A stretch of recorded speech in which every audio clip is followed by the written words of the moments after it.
all the company on the board level will think about second source. The single source supply is gone. That doesn't work. Charles. Hello, Zizi. I think for an international corporation such as the one you were working with for years, do you think corporations will go the political route of less efficiency but more politics or political objectives? Well, for the new investment, they need to look into that, because I think the risk is high that if you cannot supply because of the COVID, so the saving of that 10-20% for the component actually costs hundreds of thousands of dollars of losses. So people need to think about it. So every company on the board level, on the strategic level, to think about, okay, if that happens, and how much does it cost? So I'm willing, like buying insurance, to spend so much actual cost, maybe set up another company, maybe set up a different second supplier to prevent that risk. Alternative sources. As an alternative source. So I can imagine right now is that regionalize. For the next 3-5 years, I think the trend is going there. After 5 years, maybe people come back together. The sense will come back together, hopefully. Not only Asia. I think I can see that American will have also from South America, from Mexico to supply. I can see that factory will be built up in Eastern Europe.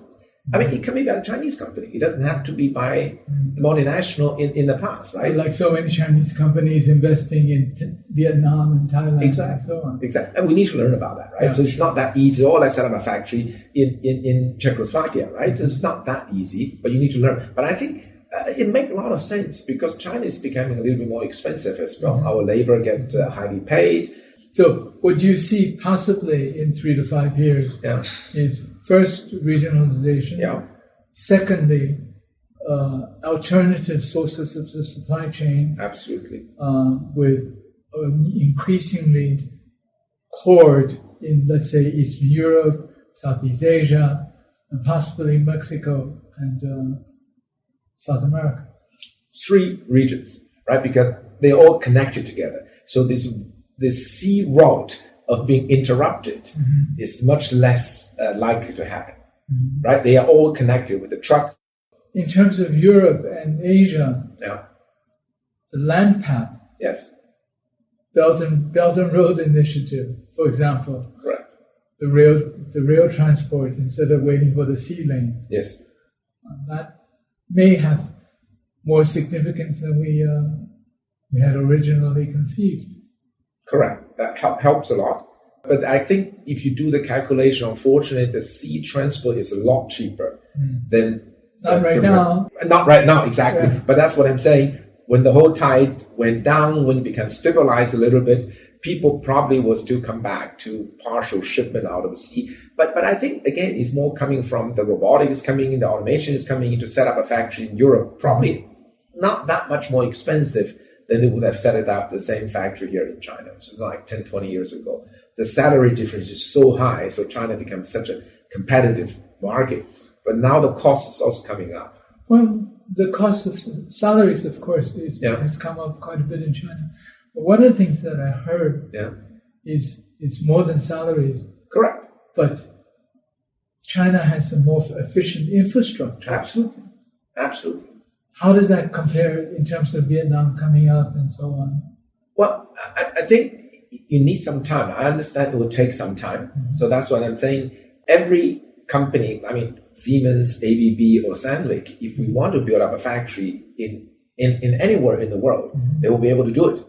Right? They will ship their experienced people over there. They will go give the drawings. They need the electricity. Everything can be done. Exactly. Yeah. I think China will continue to be a very competitive country.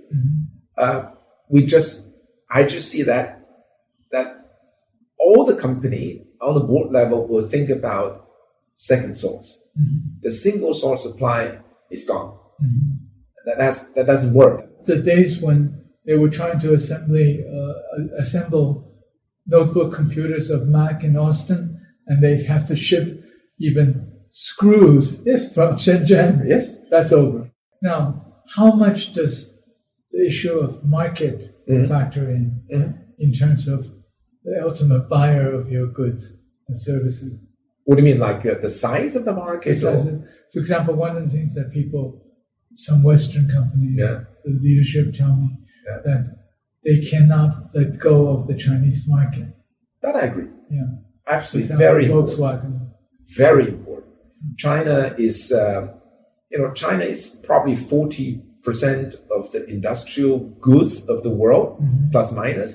I think incremental even more. So we were doing the calculation, actually, the absolute amount every year in the industrial side, China is probably 30-40%, depends on the sector, but some sector will be 50, 60, even 70%. But incremental on the industrial side, China is probably even bigger. So China is a huge market. I don't think any company will be ready or even thinking to divest from China unless they are forced. So China will continue to be a very, very attractive market for any size of the company. So the market size, as well as the continued, I guess, some measure of higher efficiency of manufacturing in China will keep the Chinese growth story on for some time. Absolutely. I mean, the problem we see from the Chinese company, obviously, if you have a Trump, the U.S. put up the duties and tax and everything, and suddenly your product can be 40% more expensive or 60% more expensive, and they cannot sell it to that market anymore, right?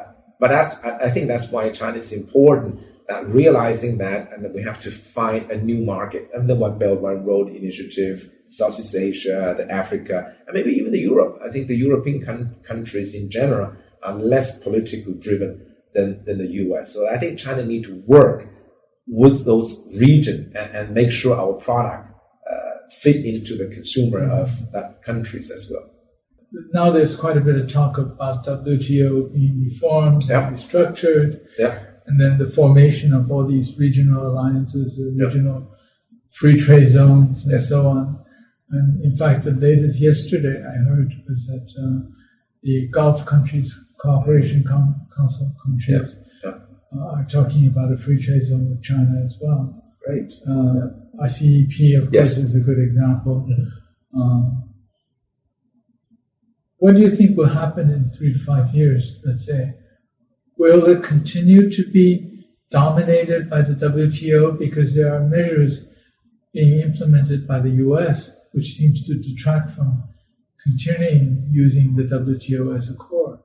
Let's say the regionalization and everybody work by themselves, you're actually adding costs to most of the companies. It's not economical. You know, even I was talking about free region. It's inefficient. It's cost more. The consumer has to pay that. So the poor people probably also doesn't get what they deserve to get out of it. That's why WTO was such a great thing for the rest of the world, not only for China, right? So I think eventually, I hope that the world realize that and we go back to a cooperation. In what shape or form? It's a new form of WTO. That's probably a good thing. But I think we have to face reality is today, this force is very strong with the regional things.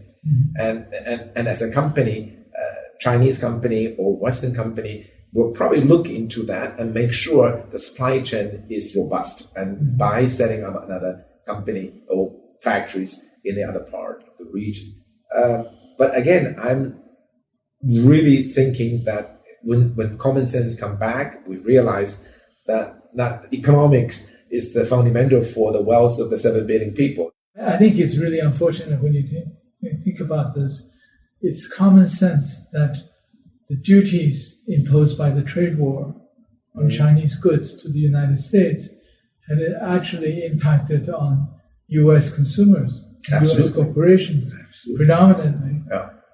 And that given the high inflation rate, even senior U.S. officials are now talking about if you take it off, gee, that's 1.3% off inflation. But they still won't do it. It's politics, reasons. right? Exactly. It's politics. So when politics of government, it shows exactly what you're saying. They don't take common sense as a guiding standard. That's unfortunate. That's unfortunate, What do you think about RCEP? Do you think it has a chance to expand further and bring India and possibly some of the other big players in? I think yes, but at the same time, I think we need to understand that how do we adapt the system and make every member company benefit out of that. I think that's very important. And I keep one word from one of my friends to say, hey, if you are the bigger boss, right? The big boss, right? And how do I say that in English? Right? It's 老大是要吃亏的.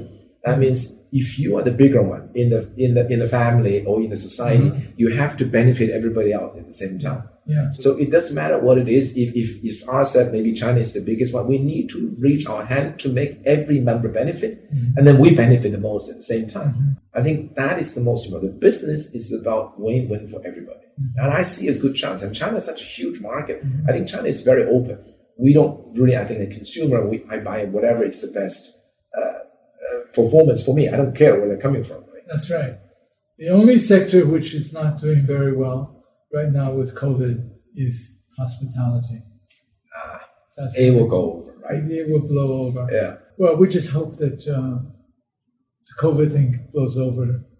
We have to manage this country, really learn to overcome this difficulty, and we need to make the economy back on track again, because that's actually another risk. If we lock it too long and the component cannot go out, you give more excuse to the other party. My counterpart in Mexico, say, I want to set up a factory in Mexico because China cannot supply. That's right.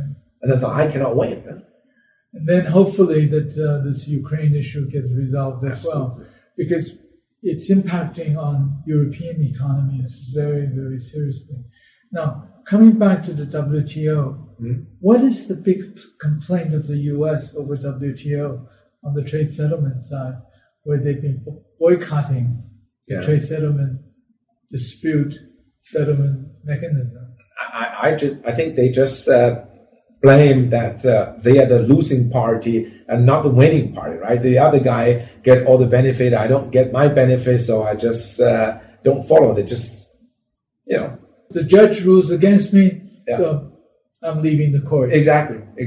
But I think they need to come back as well. I think if the rest of the world come back together, I think that's why it's important for China to take the leadership of really work with all the other countries and look, let's form a country of a market that's big enough. That's 70%, 80% of industrial market, and then U.S. will have to learn to deal with it. The globalization, not only in manufacturing, but I think globalization in the formation of a global market has really accelerated in the last 10 years too, because of information flow. Yes. Smartphones. Yes. When you get a couple 100 million smartphones shipped to Africa every year, people who never had bank account, never had information, now have access to the internet.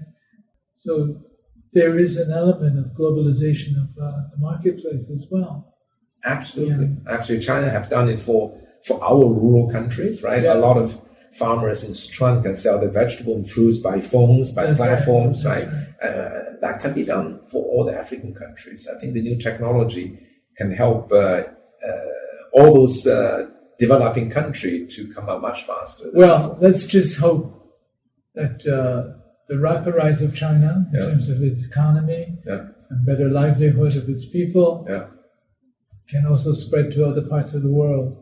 It will be. It will be. I think that's the politician as well as the entrepreneurs, the business people's responsibility to work with the other partners, to work with developing countries, to make sure that the people there also get benefit of this globalization. There is a study